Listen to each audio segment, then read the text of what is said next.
Students, मैं हूं sir Rahil और आप देख रहे हैं मेरा YouTube channel math with sir Rahil. आज हम क्लास 9 से चैप्टर 4 एक्सरसाइज के सवाल सॉल्व करेंगे। फैक्टराइजेशन स्टूडेंट्स एक्सरसाइज चल रही है हमारी, और फैक्टराइजेशन में अब तक हम 5 सेक्शन इसके मुकम्मल कर चुके हैं एक एक्सरसाइज में। अब इसके 2 सेक्शन बाकी हैं। 4.1 एक्सरसाइज में part 6 and part G students, अब आपके पास देखिए सवाल है जिसमें हमने चैप्टर 4 से 5 सेक्शन तक सवाल किए। अब सेक्शन 6 की बारी है। 6 और 7 is the most important questions. क्यों? उसकी वजह ये है कि यहाँ पर कैटेगरी बहुत चेंज होती है।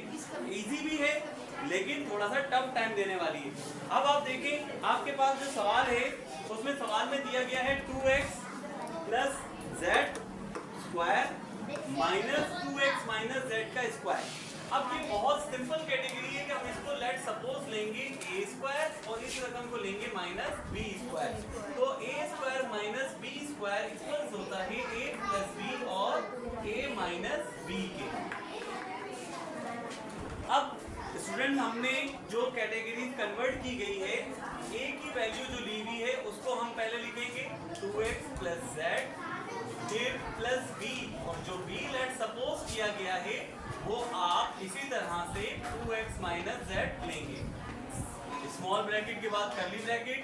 अब लास्ट स्टेप हमारे पास रह गया a माइनस बी। तो a की जो वैल्यू है वो लिखें और फिर माइनस जो b की वैल्यू कंसीडर की गई है आपने वो लिखनी है। स्टूडेंट देखें फॉर्मूला हमारे पास जो था फर्स्ट टाइम में था a square minus B square, यानी क्लोज साइड थी। हमने इसको ओपन किया तो हमारे पास a plus B A minus B बना, यानी a plus B A minus B. अब इससे आगे क्या स्टेप है? इससे आगे स्टेप ये है, इससे आगे स्टेप आपका ये है कि आप ब्रैकेट को ओपन कर दें। ये प्लस प्लस के साथ मिलेगा तो प्लस ही रहेगा, प्लस माइनस माइनस। अब हम इससे आगे बढ़ेंगे। ये रह गया 2x प्लस जेड, माइनस का साइन है और 2 प्लस का तो प्लस माइनस माइनस। अब ये माइनस से जब मल्टीप्लाई होगा तो माइनस माइनस प्लस। देखिए स्टूडेंट, पहले सवाल लिखा फिर हमने फार्मूले में उसको पुट किया। फार्मूले के बाद हमने वैल्यू को जो ब्रैकेट में आई उसके बाद हमने ब्रैकेट ओपन कर दिए। अब देखते हैं क्या वैल्यू हमारे पास प्लस माइनस हो रही है। बिल्कुल हो रही है। लेकिन ये 2x से प्लस का, ये 2x से प्लस का कितना हो जाएगा? ये 2 प्लस 2 प्लस 4। ठीक है। अब इसके बाद ये प्लस का z है और ये माइनस का z है, ये कैंसिल हो गया। आ जाए इससे आगे बढ़ते हैं। अब इससे आगे जो वैल्यू आ रही है देखिए 2x प्लस का है, 2x माइनस का है। अब z प्लस का, z प्लस का, ये z लिखा हुआ है। ठीक है, आपको लग रहा होगा पता नहीं ये क्या बना दिया, ज़ेब्रा बना दिया, लेकिन ये z है। ठीक है, अक्सर z हमारे पास इस तरह से लिखा हुआ होता है कि हमें 2 और z में फर्क समझ नहीं आता। तो ख्याल कीजिएगा मैथ में नंबर नहीं कटते, लेकिन ऐसा हो कि पढ़े हिस्सा लिखे मूसा वाला हिसाब ना बने। हमें ऐसे बनाना है, लिखना है कि हमारे पास लिखते वक्त एग्जामिनर को पता हो कि ये z है।